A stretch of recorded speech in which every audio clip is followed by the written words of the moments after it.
존경하는 서울 시민 여러분, 최호정 의장님을 비롯한 선배, 동료, 의원 여러분, 우세훈 시장님과 정근식 교육감을 비롯한 관계 공무원 여러분, 안녕하십니까? 기획경제위원회에서 의정활동하고 있는 서대문구 제4선거구 남가자 1, 2동, 북가자 1, 2동 출신 김용일 의원입니다. 저는 오늘 서울의 무거운 과제 중 하나인 강남북의 균형 발전의 핵심 열쇠, 교통 인프라와 부동산 정책 부분에 대한 질문을 하고자 합니다. 단순히 도로를 닦고 건물을 짓는 것을 넘어서 단절된 도시를 잇고 주거복지를 통해 시민의 삶에 자부심을 더하는 서울시의 적극적인 행정을 촉구합니다. 먼저 서부선과 강북 횡단선에 대해서 질문 드리도록 하겠습니다. 교통실장님, 답변대로 나와주시기 바랍니다.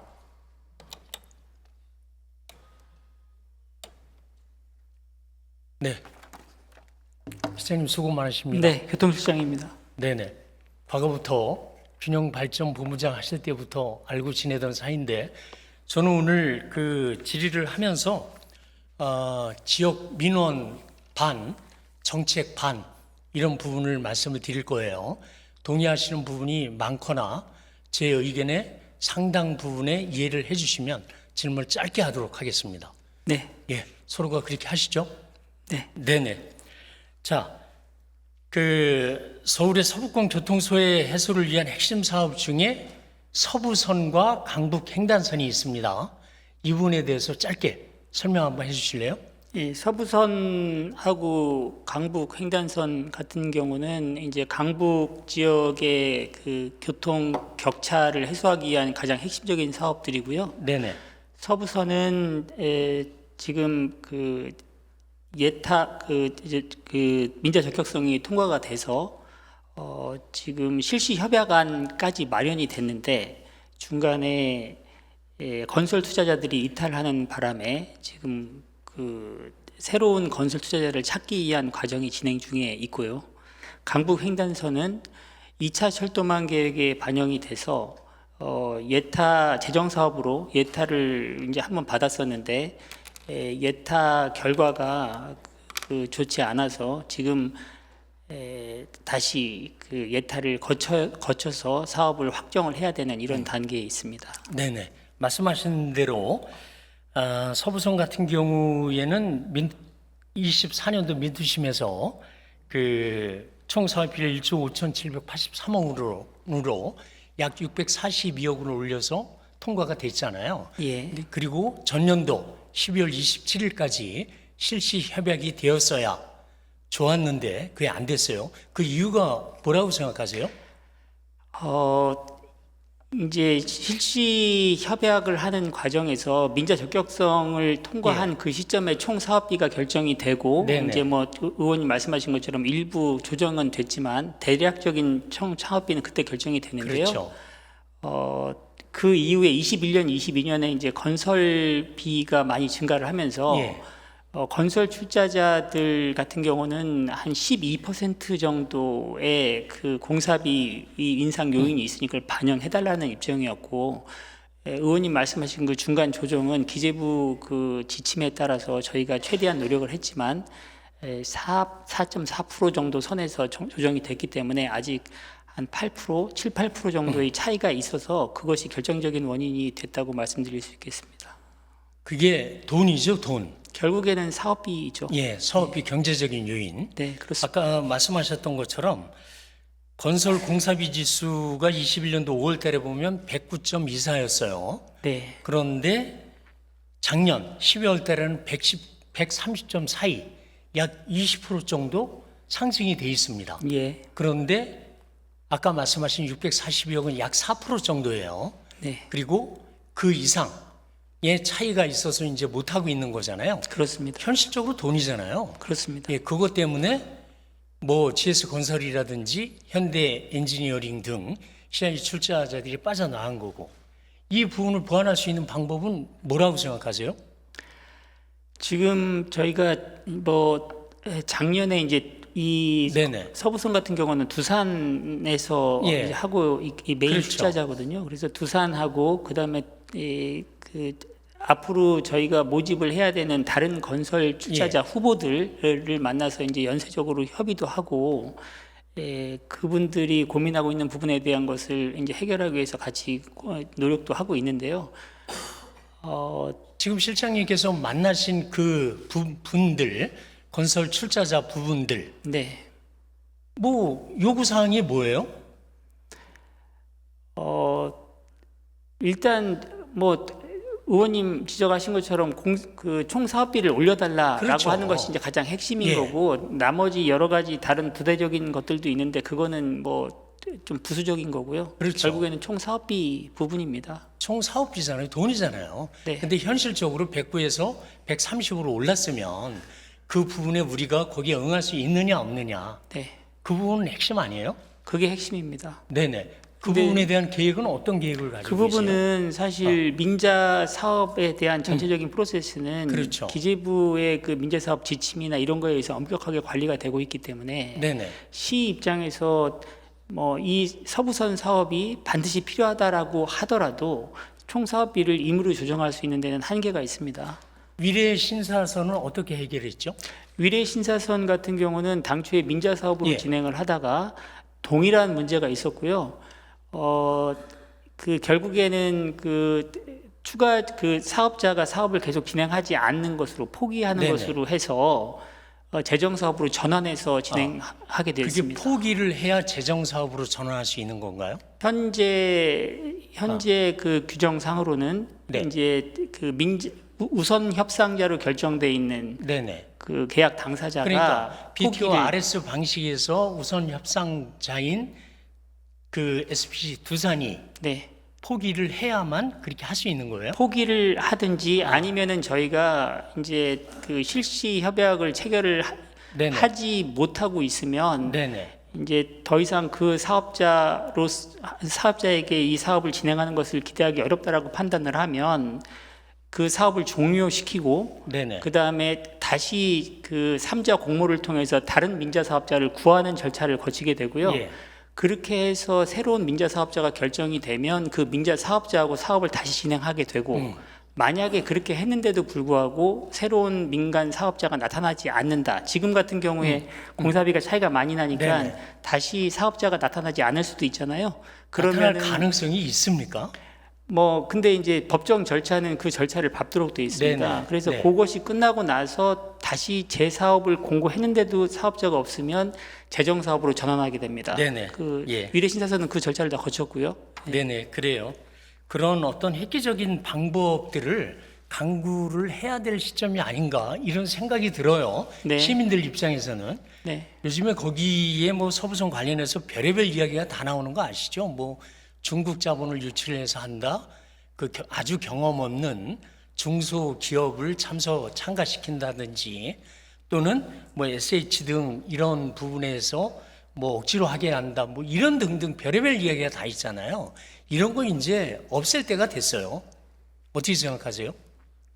그래서 의원님 말씀하신 것처럼 제가 지금 아까 말씀드린 그런 절차를 단계적으로 밟으면 그 여러 가지 이제 시간 손실이 발생하기 때문에 지금 저희는 그 두산이 정상화 시킬 수 있도록 하는 것을 네네. 최대한 유도를 하지만 네. 사실은 그게 제일 빠르거든요. 만약에 정상화만 시킬 수 그렇죠. 있으면 그거랑 듀얼 트랙으로 재정 사업으로 전환하기 위한 과정도 지금 중앙부처하고 또 저희 행정적으로도 다 준비를 하고 있습니다. 그래서 시민들 입장에서는 최대한 빨리 될 수 있는 방법을 네. 강구해 주실 것을 부탁 겸해서 말씀드리겠습니다. 저희도 하여튼 이 사업 같은 경우는 보시는 것처럼 시간이 지날수록 예. 공사비가 계속 벌어지기 그럼요. 때문에 시간이 돈이다라는 생각을 하고 있고요. 최대한 예타나 아니면 민자 적격성이 통과된 사업이기 때문에 최대한 빠른 시간 내에 정상화시킨다라고 하는 것이 서울시하고 교통실 입장입니다. 예, 제 뜻은 최대한 빠른 시간 이게 핵심입니다. 네. 예, 그 부분을 해결하기 위해서는 조금 아까 말씀하셨던 그런 부분이 해결을 하고, 그죠? 네네. 이어서 강북 횡단선에 대해서 질문 드리도록 하겠습니다. 네. 짧게 설명 한번 해주실래요? 여기 뭐 나와 네. 있는 것처럼 지난번에 예타를 보내서 예타를 네네. 받았는데 저희가 예타가 얼마 나왔죠? 저희가 사전적으로 검토했을 때는 상당히 0.87 정도 BC를 예상했었는데 그때 나온 결과는 0.57 네네. 정도 나왔고 그래서 예타 탈락한 상황이고요. 지금 다시 사업을 보내기 위해서 준비하고 있습니다. 전에 그 실장님이 균형발전본부장 하실 때 저하고도 BC도 중요하지만 ASP 등 뭐 이런 정책적인 부분 이런 거 중요하다라는 말씀 소통한 적이 있으셨잖아요. 네, 그렇습니다. 근데 여기에서는 균형발전 분석은 생략된 거로 알고 있어요. 네, 맞나요? 네, 그렇습니다. 왜 그랬나요? 지금 현재 예타를 받는 여러 가지 규정에 수도권, 서울, 특히 서울의 네네. 그 철도 사업 같은 경우는 균형 발전 지수 부분이 아예 없어졌고요. 그러니까. 그 대신 네. 이 경제적인 타당성 비중이 BC 비중이 더 높여져 있는 상태라서 그 균형 발전 지수나 이런 부분은 고려될 여지가 지금 없습니다. 그럼 제가 이렇게 질문 한번 드려볼게요. 예상은 0.87로 했었는데 우리가 0.57이 나온 궁극적인 이유가 뭐라고 생각하세요? 제일 핵심은 제가 생각할 때는 그 수요를 좀 네. 적게 잡아준 그렇게 평가받은 거거든요. 네네. 그러니까 우이 신설선이라든가 그 타 경전철 사업이 있지 않습니까? 그러니까 BC를 계산할 때 분모 대비 그 분자의 크기를 좀 키워야 되는데 네. 키울 수 있는 방법들을 여러 가지를 연구를 해서 해야 되는데 네. 그 부분이 적게 책정이 됐다. 그 뜻인가요? 그 예를 들어서 다른 사업 같은 경우는 일반적으로 네네. 대상 지역이 100명이 살고 있으면 네. 20명은 지하철을 타는 것으로 해서 경제적인 편익을 따지는데 여기는 10명밖에는 탄다라고 생각하지 않고 있어요. 그러니까는 아무리 저 강북 지역에 대한 노선에 경유하는 주민들이 많아도 다른 사업의 예타 따질 때보다 반밖에 수요를 인정 안 해주니까 사업성이 올라갈 수가 없습니다. 오케이. 그래요. 그런 부분을 보완을 하고 기타 등등해서 이게 그 노선의 특성이 조금 뭐 산악 지역도 통과도 하고 약간 한계가 있는 것 같은데 서울시의 그 대책은 어떠한 부분을 가지고 계세요? 이 부분? 이 부분은 지금 저희가 내부적으로 준비하고 있는 거는 노선의 그 경제적인 그 비용이나 편익을 올리기 위한 노선 조정도 지금 준비하고 네네. 있고요. 네. 그다음에 요 구역에 지나가는 그 재개발 재건축 사업, 정비 사업 같은 경우도 일반적으로 사업 시행 인가 단계를 거치게 되면은 예타 대상에 포함이 돼야 되는데 네네. 그런 부분이 빠진 것들을 다 그 찾아내서 추가적인 수요를 넣고 그다음에 난곡선 같은 경우에 그 이제 지금 난곡선도 예타를 지금 받고 있는데 거기는 그 해당 지역에서 예타 이 철도 사업을 할 수만 있다면 중복되는 버스 노선을 조정하는 것 아니면 정거장 수를 줄인다 하더라도 감수를 하겠다라는 주민 동의를 받아서 저희가 제출을 했고 네네. 그리고 이제 저희가 기재부나 여러 가지 경로를 통해서 그 국회의원들을 통해서도 그렇고 그런 식의 정책적 의지를 표명을 한다 그러면 정책적인 가점을 반영을 해달라. 아까 말씀하신 AHP에 있어서 상당히 중요한 변수가 또 있지 않습니까? 0.5 이상이 되면은 상당히 가점이 되기 때문에 그런 부분을 지금 종합적으로 지금 추진하고 있습니다. 네네. 지금 그 시장님께서 HP 0.5 부분 이 부분을 말씀하시니까 저도 상당히 노력을 많이 하고 계신다 이런 생각을 하게 돼요. 조금 더 노력을 경주하셔서 우리 시민들이 원하는 그러한 수준의 그 강북을 대개조하기 위한 이런 부분하고 연계가 돼 있으니까 조금 더 노력을 해주시길 부탁드리겠습니다. 서부선 강북 횡단선 반드시 네네. 진행될 수 있도록 최선을 다하도록 하겠습니다. 반드시라고 말씀하셨어요. 네. 네네. 자, 들어가셔도 좋습니다. 네, 수고하셨습니다. 다음은 그 철도 지하와 관련해서 짧게 좀 이야기하겠습니다. 도시공간본부장님 답변대로 나와주시기 바랍니다.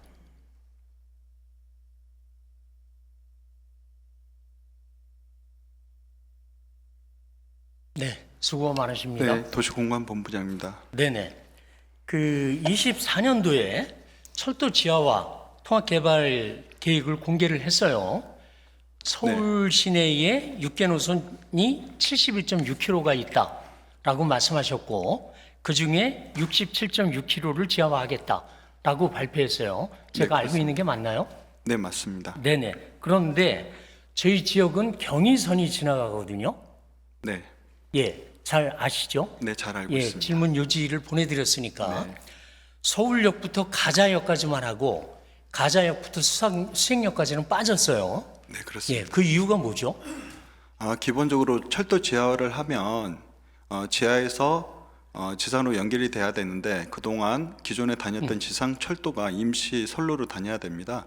그렇게 네. 되면 이제 기존 기본적인 폭이 좀 필요하고 올라올 때 지하에 구조물이 없어야 됩니다. 그런 부분에 있어서 저희들이 선택한 지역이 가장 적합해서 거기까지만 저희들이 제한하게 되었습니다. 아, 그래요. 근데 본부장님 경의중앙선 타보셨죠? 네, 예, 타봤습니다. 그냥 짧게 말씀드리면 홍대에서 문산 방향으로 올라갈 때 네, 디지털 미디어 시티역 직전까지 지하화돼 있죠. 네, 그렇습니다. 예, 경의선도 가자역 부분부터 DMC역까지 그리고 그 위까지 노선이 거의 겹치죠. 네, 겹칩니다. 근데 거기는 되는데 경의선은 안 되는 이유가 뭐예요? 기본적으로 이제 그 지하 구조물이 만나는 부분이 디지털 미디어 시티역인데요. 그 네네. 지하에 아니, 아시다시피 그러니까. 예, 공항철도라든지 네네. 그다음에 경의선, 용산선이죠. 지금 말씀하신 네네, 홍대, 용산선. 예, 용산선이 지하에 있기 때문에 지하의 공간 부분이 좀 어려운 점이 있습니다. 그러니까 그 부분 어느 정도까지는 이해가 돼요. 근데 일반적으로 그 철도의 폭은 한 20m 정도 되잖아요. 예. 예. 근데 그 경의중앙선이 기왕에 지하로다가 가고 있는데 가자역 부분부터 그 오른쪽으로 일정 부분만 더 확장을 하면 충분히 그 뭐 수행역까지 해달라 그런 뜻이 아니고 예. 그건 추후에 논하기로 하고 DMC역 직전까지 경의중앙선이 지하화되어 있는 그 구간까지 가자역부터 한 600-700m 되거든요. 거기까지만이라도 했었어야 되는 거 아닌가 이런 생각이 들어요. 기본적으로 저희들이 기본 계획을 수립할 때는 최적화된 환경을 고려하는데 네네. 지금 지하에 이제 의원님께서 말씀하신 부분은 지하에서 만나면 되는 거 아니냐 그런 말씀이시잖아요. 네네. 예, 그 부분은 공사비 문제라든지 그다음에 기존 운행하는 철도의 안전 문제라든지 여러 가지 문제가 있어서 별도로 검토를 해보도록 하겠습니다. 네네. 아주 뭐 지금 조금 아까 말씀하신 최상의 상태는 아닐 수도 있을 거예요. 그러니까 그렇게 하셨겠죠. 그 부분은 저도 동의해요. 다만 경의중앙선이 그렇게 지하로다가 가고 있는데 그 바로 옆에 거기서부터 한 600-700m를 못 한다는 게 저는 이해가 되지 않습니다. 예, 더. 일반 시민들이나 의원님들께서도 상식적으로 이해는 안 되실 게 이해가 되고요. 네네. 그 부분에 대해서 별도로 좀 검토를 기술적으로 해야 되는 부분이 있는데 지금 단계는 종합 기본 계획 수립하는 단계라서 그런 검토는 아직 안 이루어지고 있습니다. 네네. 조금 더 검토를 하셔서 그 부분도 제가 지금 말씀드린 이거는 억지가 아니고 충분히 가능할 수 있다. 저는 그렇게 생각을 해요. 네네. 일정 부분. 따라서 그 부분에 대해서 아주 심도 있게 검토를 좀 하시고 반드시 그게 관찰이 될 수 있도록 노력해 주시길 부탁드리겠습니다. 예, 기본적으로 국토부에서 시행하는 사업이기 때문에 저희들이 준비를 잘 해서 국토부와 진행 네네. 과정에서 연장의 가능성을 열어놓고 검토하도록 하겠습니다. 네네. 예, 좋습니다. 들어가셔도 좋겠습니다. 네네.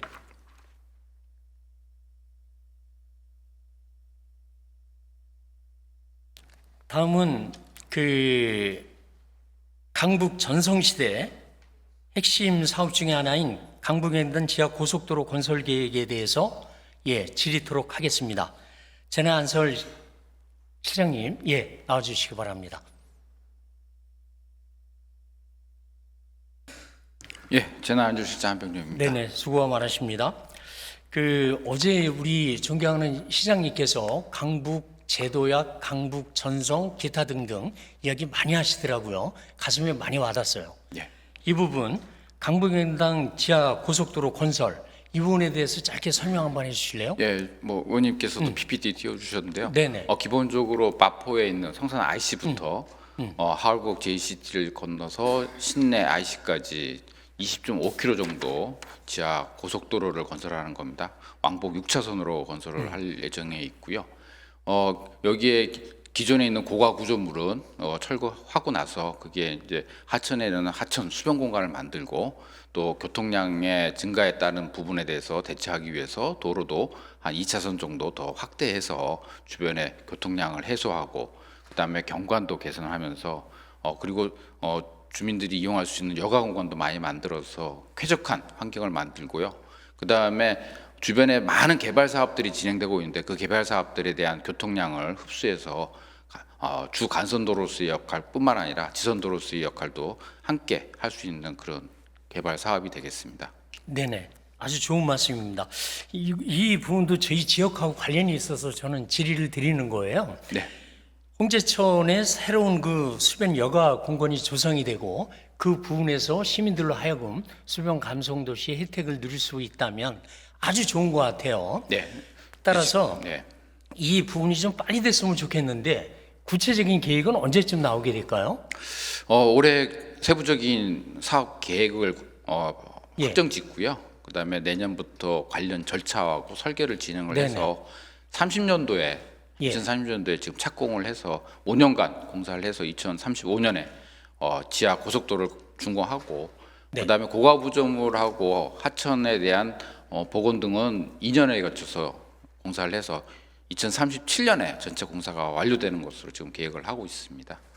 네, 아주 빠른 시간 안에 좀 잘 될 수 있도록 그리고 도와주실 것을 부탁을 좀 드리겠습니다. 예, 열심히 하겠습니다. 예. 이게 지금 현재는 일과 시간 기준으로는 그 내부 순환도로가 평균 시속이 뭐 30km대 초반, 예, 뭐 30km 대 이렇다라고 그래요. 초반입니다. 예, 근데 그렇습니다. 그러면 이미 뭐 도시 고속도로로서의 기능은 상실한 거죠. 상당 부분 상실했기 때문에 저희 네네. 첨두 시간대에 속도를 더 높일 수 있도록 하기 위해서 지하 고속도로를 건설하는 거고요. 그 다음에 주변의 개발로 인한 차량 증가 대수하고 네네. 그다음에 도시 개발의 쾌적성을 위해서는 그리고 도시 공간 변혁을 위해서는 기본적으로 교통량의 네네. 지하 차도라든지 소음이라든지 이런 것들을 해소하기 위해서 지하 차도가 좀 네. 필요한 상태에 있습니다. 예. 아까 그 차선을 2개 차선을 늘린다 그랬는데 제 생각으로는 그거보다 조금 더 한번 계획을 해보시는 게 어떨까 네, 이런 뭐 조언을 드립니다. 네, 주변의 교통 수요 발생 증가에 따른 해소 방안하고 그다음에 지선 연결에 따른 생활도로에 교통 불편이 발생하지 않도록 확대하는 것들도 추가 검토하겠습니다. 네네. 그리고 아까 제가 그 경의선 지하화 부분 다른 분하고 잠깐 이야기했는데 그쪽은 경의선이 폭이 한 100m, 200m가 돼요. 그러다 보니까 이쪽하고 저쪽하고 완전히 단절이 돼 있거든요. 네, 그리고 요즘에 마포에서 만든 그 선행의 숲 네, 1차, 2차, 3차 완성된 거 아시죠? 네, 알고 있습니다. 우리 서대문구 북가자 난가자권에서 그쪽을 넘어가려면 어떻게 가는지 아시나요 혹시? 뭐 상당히 우회를 해서 예. 가는 것으로 저희가 뭐 요지를 주셔가지고 파악을 했습니다. 네네. 그래서 좀 자세한 가보지는 못하셨죠? 네, 가보지 못했습니다. 네네. 예. 거기가 북쪽에 불광천, 남쪽에 홍제천 여기 지하 통하지 않으면 그리 접근하기가 아주 곤란합니다. 네. 서울에서 그런 곳 아마 드물 거예요. 네네. 따라서 철도로 단절된 구간들이 사실 좀 많이 있습니다. 만 그렇게 넓고 그렇게 예. 길은 곳은 드물죠. 그렇죠. 넓고 긴 네. 부분으로 돌아가는 우회 통로로 돼 있는 부분들은 많지 않은 것으로 알고 네네. 있습니다. 그래서 오버브리지가 거기는 반드시 필요하다 이렇게 생각을 해요. 어떻게 생각하세요? 예, 기본적으로 뭐 시민들이 예. 활용할 수 있는 공원이라든지 접근로 개선을 위해서 상당 부분 개선해야 되는 부분들이 있다면은 개선의 네. 필요성에 대해서는 점검을 하고 있습니다. 네네. 뭐 제가 질문 요지를 드린 시간이 짧기 때문에 아직 못 가보셨다고 그러시니까 솔직해서 좋습니다. 한번 가보시고 거기 반드시 필요해요. 따라서 아주 적극적인 검토를 좀 부탁드리겠습니다. 예, 현장도 확인하고요. 뭐 어떻게 뭐 개선할 수 있는지 연구도 검토하겠습니다. 네네, 들어가셔도 좋습니다. 예. 네. 제가 앞부분에서 이렇게 세 분의 실국장님들하고 이런 말씀을 드리고, 다음은 부동산 정책 부분에 대해서 이야기를 좀 드리고자 합니다. 시장님, 발언대로 나와주시기 바랍니다.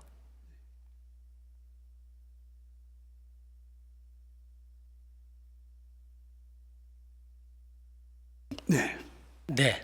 어제 본인이 올해 업무 계획 설명하시면서 서울의 그 글로벌 탑 5 도시, 그러면서 강북 제도약, 그리고 균형이 아니고 미래를 여는 이런 표현을 하시더라고요. 그리고 구호가 아니라 체감하는 그런 정책을 하시겠다, 이렇게 말씀하셨어요. 되게 저는 좋았습니다. 짧게. 진심입니다. 네네. 예, 그 부분에 대해서 강조하실 부분 있으면 짧게 한번 해주시죠. 예, 뭐 선거가 다가오니까 자꾸 선거용이다 이렇게 폄하하는 시각들이 저는 일부 그렇게 있습니다. 생각합니다. 네. 근데 사실 그 진정성이라는 것은 업무 의지로 나타나는데, 네네. 제가 일기 때 벌써 15년 전에 처음에 시장에 취임했을 때 조직 개편을 통해서 균형발전본부라는 걸 처음 만듭니다. 네. 그 균형발전 앞에는 강남북이 생략이 되어 있는 거죠. 네. 강남 지역과 비강남 지역의 균형 발전을 서울시의 가장 중요한 가치다, 이런 관점에서 조직 개편을 하면서 그 부서를 미션을 줬고요. 네네. 그 이후에 또 그 조직 개편이 몇 번 있었습니다만, 이번에 들어와서 다시 한번 균본의 그런 미션을 분명히 부여한 바가 있습니다. 의원님 언급하신 다시 강북 전성시대도 취임 초부터, 이번에 다시 돌아온 취임 초부터 모든 사업에 그 정신이 녹아 있습니다. 네. 다시 강북 전성시대라는 이런 어떤 주목을 끌 수 있는 표현을 쓴 것도 벌써 2년이 넘었고요. 그렇기 때문에 이번에 무려 16조 원의 재원을 마련해서 강북 지역의 주거, 교통, 상업시설, 문화시설까지를 전부 다 업그레이드하는 이런 먼 미래를 내다본 계획이 아닌 바로 시작할 수 있는 사업들이나 지금 하고 있는 사업들에 대한 의지를 다시 한번 종합해서 표명을 한 겁니다. 네. 강북 지역의 의원인 저로서는 대환영이고 박수를 보냅니다. 어제도 그랬고 지금도 그렇고, 강북의 재도약, 강북 대개조, 전성시대 강북, 이런 단어가 저한테는 상당히 와닿거든요. 이런 부분을 꼭 이루어 주시기를 부탁의 말씀 삼아서 드리겠습니다. 네, 편의상 강남북이라고 표현하지만 사실 서남권을 네네. 늘 포함한 개념이라는 걸 그렇습니다. 꼭 강조하고 싶습니다. 네네, 그러세요. 그다음에 이제 저는 그 부동산 정책 부분하고 관련된 약간의 전문성을 가지고 있는 사람 중에 하나입니다. 네. 예, 주택시장의 불확실성, 이런 부분을 없애기 위해서 어제도 말씀하실 때 공급은 멈추지 않는다, 이런 단어 하시더라고요. 네. 그리고 주택가격 안정은 공급의 안정으로부터 풀겠다, 이런 그 말씀. 정도지요, 그게 정도. 네네. 저는 아주 좋은 말씀하셨다, 이렇게 생각을 하고 질의를 드리도록 하겠습니다. 요즘에 그 언론을 보면 전세 시장 위기, 뭐 전세 가격 폭등, 뭐 이런 단어가 계속 인구에 회자되고 있어요. 현장에서 만나는 시민들 역시 전세 재계약할 때라든지 새롭게 계약하는 과정에서 상당한 부담을 호소하고 있는 게 현실입니다. 현장에 있는 저희들은 아주 많이 느끼고 있죠. 이런 게 최근 5년 이래 최고치를 기록했다는 분석도 나오고 있는데, 그 계량화된 수치뿐만이 아니라 우리들 시민들 체감도 또한 되게 높아요. 네. 이렇게 심각한 것은 전세 매물이 씨가 말랐다는 말까지 돌고 있어요. 이런 부분이 이렇게 됐는데 얼마나 줄었는지, 서울시의 전세 물량이 얼마나 줄었는지 한번 분석 한번 해보셨나요? 매주 분석하고 있고요. 예. 전월세 매물 감소세는 매우 뚜렷합니다. 네네. 26년 2월 20일 기준으로 서울 전세 매물은 약 19,000건입니다. 이게 25년 같은 날짜에 29,000건하고 비교를 하면 이제 33.5%가 감소한 수치입니다. 월세는 18,000건으로 전년 동월 19,000건으로 4.5% 감소를 했습니다. 네.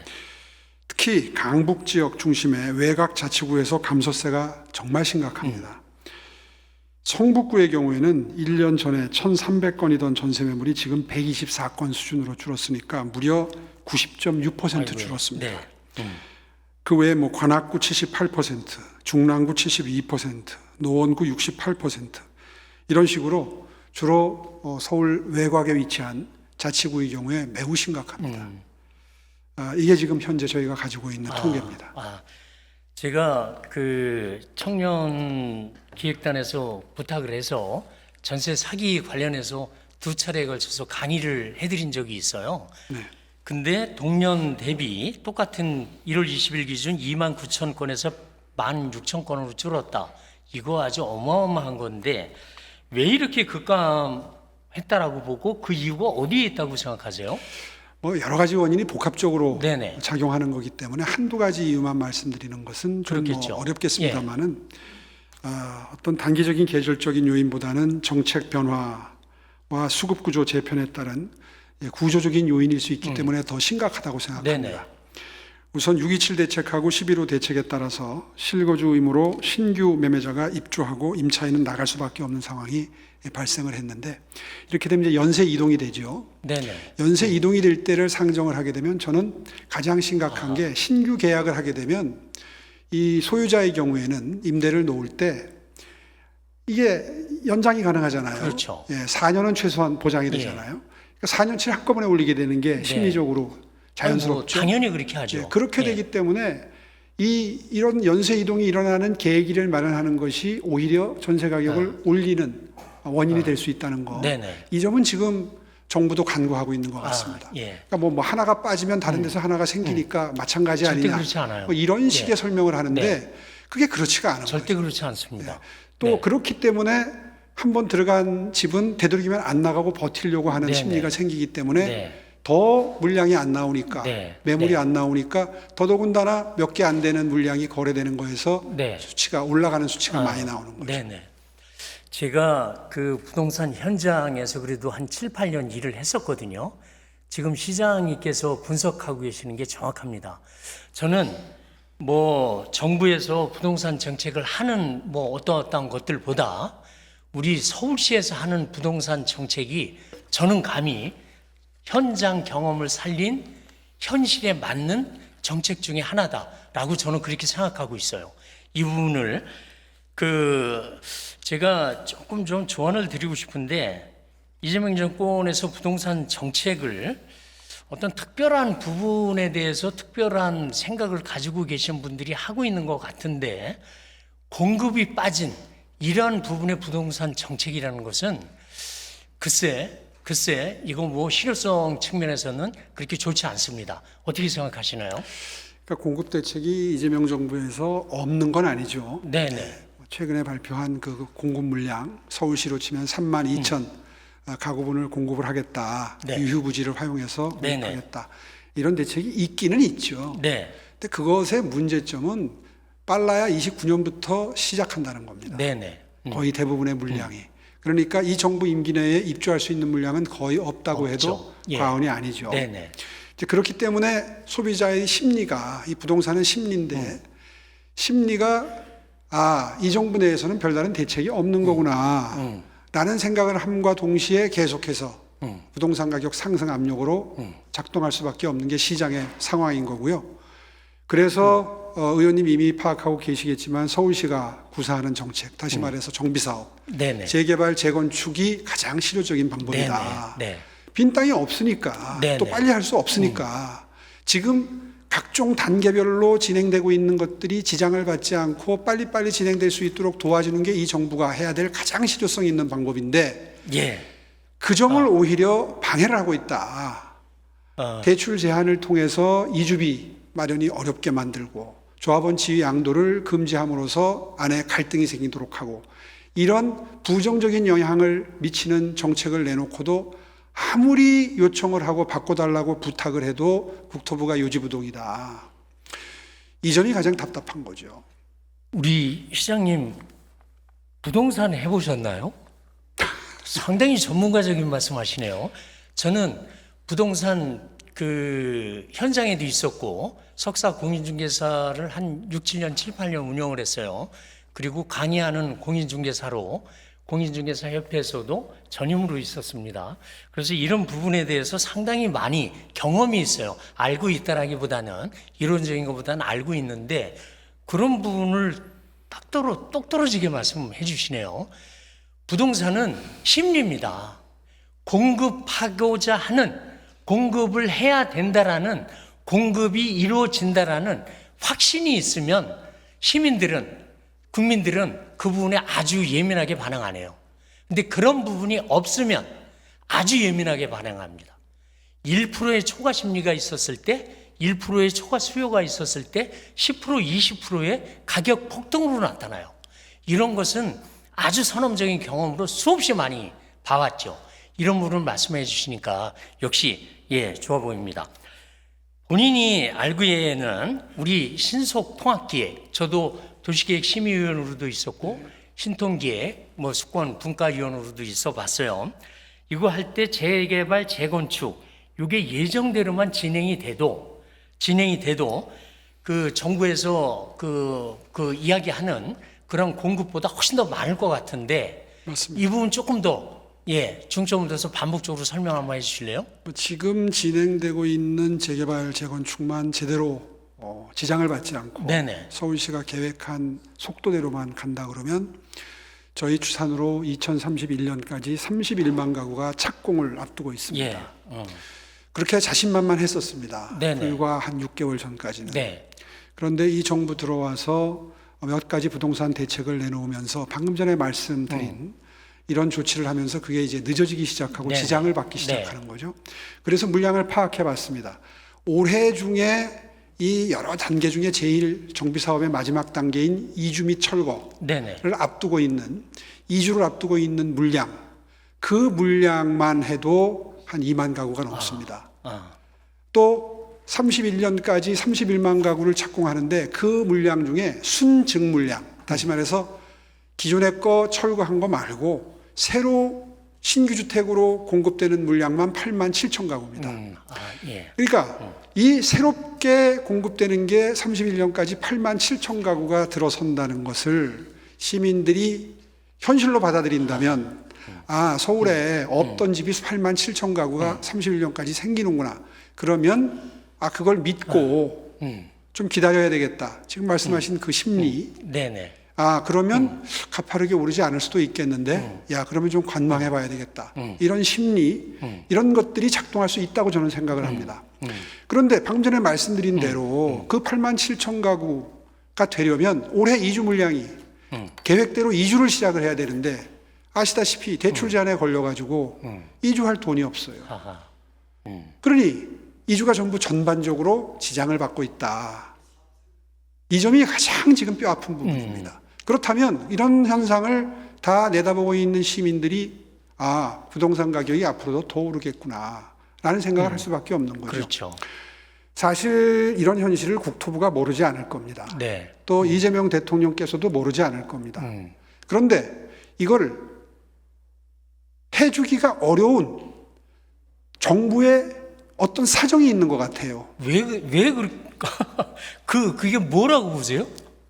그럴 때마다 민주당이 하는 얘기는 정비 사업이 이루어지면, 이주가 이루어지면 그 근처에 부동산 시장을 자극하기 때문에 부동산 가격을 올린다. 네. 이걸 명분으로 삼습니다. 네네.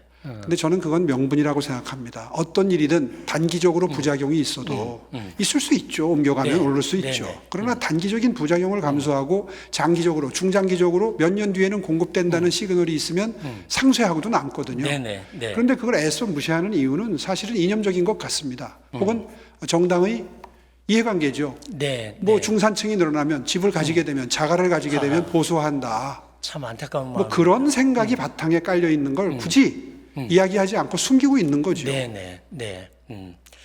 지금 그 말씀하신 부동산은 심리다. 100% 동의하고요. 100% 동의하고요.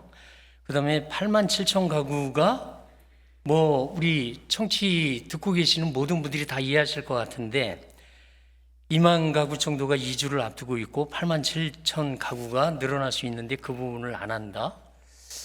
그 부분을 안 한다? 이해가 가지 않습니다.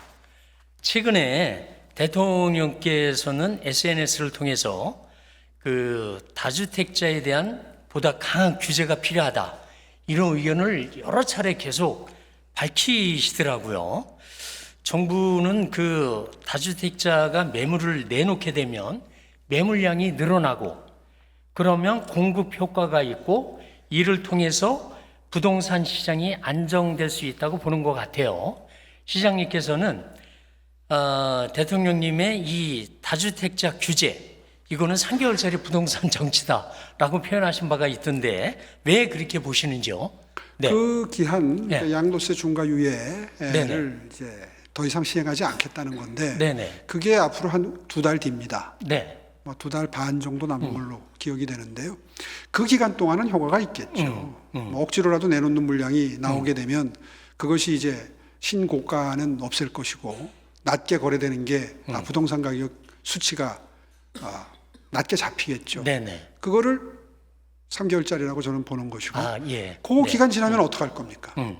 그 기간 지나도 계속적으로 매물이 나올까요? 이제 그 부분에 대한 의문이죠. 오케이. 그렇기 때문에 다시 원론으로 돌아가서 본질적으로는 공급을 많이 빨리 할 수 있는 길이 보장이 되면서 이런 정책이 병행이 돼야지. 예.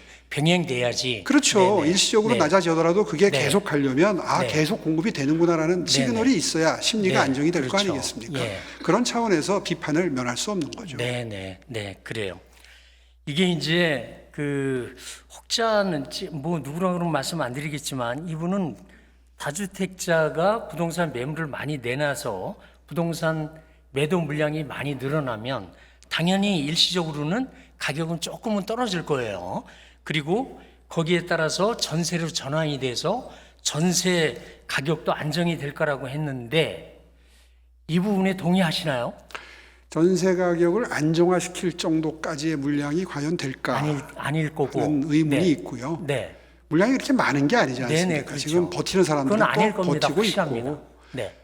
그리고 일부 일어나는 현상이고 서로 일시적으로 떨어진다 하더라도 우리 아까 모두의 네네. 관심을 가지고 예. 질문 주신 것처럼 지금 전세 물량 자체가 성북구 같은 경우에는 90%까지 줄었는데. 줄어 있는 상황인데 그런 상황에서 과연 그게 몇 달이나 효과를 볼까? 그렇죠. 예. 그러니까 지속 가능한 정책을 구상을 해야지 일시적으로 그런 산술적인 계산을 하고 있는 것이 과연 실효성이 있는 정책인가? 네네. 이 부분에 대해서는 비판하는 전문가들이 지금 굉장히 많습니다. 네네, 그러세요. 저도 비슷한 생각을 가지고 있습니다. 그리고 혹시 설사 그렇게 해서 가격이 조금 떨어졌다 손 치자고요. 그랬을 때 전월세에 살고 계시는 무주택자 분들, 그분들은 이제 가지고 있는 자본도 조금 적기도 하고, 그 다음에 매월 그 벌어들이는 수익도 조금 적으신 분들이실 텐데, 그분들이 그런 물건들을 받아서 매입할 수가 있을까요? 매입하는 것도 힘들지만 전세 들어가는 것도 힘들죠. 예, 네, 지금 전부 LTV 제로 40%로 지금 낮춰놨지 않습니까? 네네, 자기 돈 가지고 움직일 수 있는 사람들이 많지 않고 더군다나 지금 계속해서 전세도 월세도 다 오르고 있는데 과연 자기 자본으로 움직일 수 있는 매매든 전세든 네네, 그런 분이 몇 분이나 되시겠습니까? 그렇기 때문에 지금 이 LTV 제로 40%로 묶어놓은 거는 단기적인 효과가 기대될 뿐이지 예, 이걸 네. 계속해서 1년이고 5년이고 가져갈 수 있는 정책은 아니라고 보는 거죠. 아니 뭐 당연한 겁니다. 예, 부동산에 대해서 조금 알고 있는 사람들은 지금 그 제가 듣기로는 지금 이렇게 말씀을 좀 나눠보니까 저는 그 사실은 시장님이 첫 번째 시장님 당선되셨을 때 제가 그 모니터링 자문위원이었어요. 네. 어떻게 어떤 절차를 거쳐서 그렇게 됐는지는 저는 잘 모르겠는데 2007년인지 8년인지 그때 기억하고 있습니다만, 그러면서 그때 말씀하실 때에는 부동산에 대해서 이렇게 많이 알고 계시는 분으로 안 보였었거든요. 근데 오늘은 이야기를 나눠보니까 부동산 현장에 대해서 아주 많이 알고 계시고 이해도 상당히 높으신 것 같고 이런 부분을 적극적으로 좀 국무회의나 그럴 때 설명하실 의사는 있으십니까? 또 해보셨습니까? 지금 정부의 입장, 스탠스에 비춰보면 아마 마이 동풍일 겁니다. 네네. 모를 것 같지 않아요. 아, 대통령께서도 총리께서도 국토부 장관께서도 모를 것 같지 않습니다. 국토부 공무원들 모르지 않습니다. 네, 아까 네. 말씀드린 그런 다른 이유 때문에 말씀 중에 죄송한데 국토부 장관께서 전에 어떤 정책을 이야기할 때 아마 이런 단어를 쓰다가 한번 혼나더라고요. 그게 너무 좀 그런 분위기인 것 같아요. 그 뜻을 말씀하시는 건가요? 하여튼 뭐 제가 그분들 속을 들여다보지 않아서 네네. 100% 분명하고 명확한 말씀은 못 드리겠습니다만은 어떤 판단을 함에 있어서 객관적인 데이터와 그렇죠. 과학적 사고를 통해서 정책을 네네. 결정하고 분석을 해야 되는데 지금 불행하게도 이 정부의 부동산 정책은 그렇지 못하다. 네네. 아마 모든 지금 정치적인 부동산에 관한 정책적인 스탠스로 포장이 되어 있는 게 다 저는 정치로 보입니다. 그러세요. 제가 그 부동산을 공부하고 현장에 있으면서 과거 $1 우리 국민소득 뭐 15,000불 시대에 직주 분리를 통해서 신도시 개발하는 게 유행이었어요. 근데 지금은 직주 근접을 통해서 뭐 뉴타운이라든지 신통기획이라든지 이런 걸 통해서 도심을 개발하는 이런 정책을 해야 될 때라고 저는 생각을 하는 사람이에요. 거기에 더해서 시장님께서는 직주라까지 말씀하시더라고요. 이런 부분을 반드시 성과가 나올 수 있도록 조금 더 고민을 하시고 실효성 있는 정책을 해 주실 것을 강하게 해 주실 것을 부탁의 말씀을 드리겠습니다. 네, 잘 알겠습니다. 네네, 고맙습니다. 들어가셔도 좋겠습니다.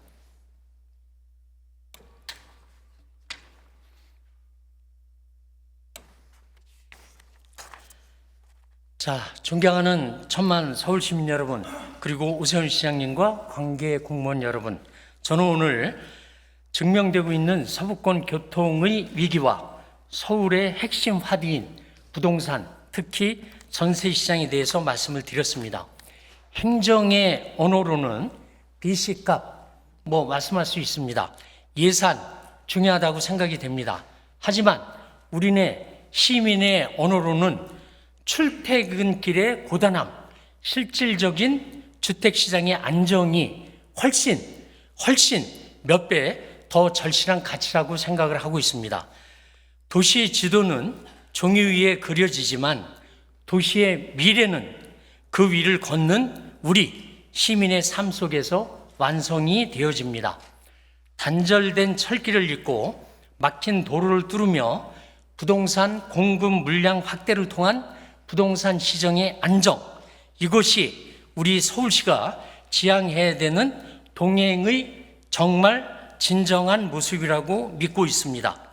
5년 동안 서울의 일꾼으로서 오늘 제가 제안한 정책들이 현장에서 열매를 맺을 때까지 끝까지 감시하고 노력을 경주하겠다라는 말씀을 드리겠습니다.